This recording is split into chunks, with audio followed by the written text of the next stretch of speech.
На Крушевската република старо младо машко и женско.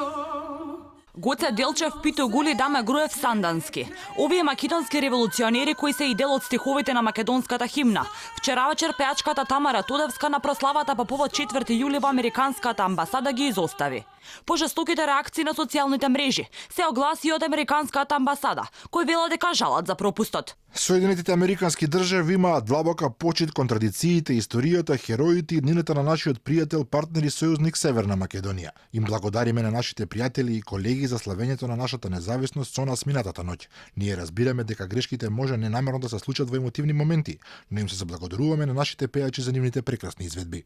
Пристигна реакција и од владата. Владата доби известување од амбасадата на САД и од изведувачката на химната Тамара Тодевска дека станува збор за ненамерна грешка при изведувањето на химната, како и уверување за највисокото ниво на почит кон македонските традиции и херои. А на Фейсбук се огласи пеачката Тодевска која се извинува за пропустот. Не постојат зборови со кои можам да ја опишам мојата тага поради пропустот што го направив при пеењето на химната, понесена од емоции и од целокупната еуфорија. За жал, ненамерно изоставив дел од химната. Уште еднаш ви се извинувам за оваа грешка и се надевам дека ќе најдете простор во вашите срца да ми простите. Ова не е прв пат Тодевска да испушти делови од македонската химна. Медиумите потсетуваат дека пред 6 години на фудбалски меч Македонија-Белгија пеачката испеала само 2 строфи од химната, со оправдување дека во интерес на времето одбрала кои 2 строфи од 4 ќе ги испее.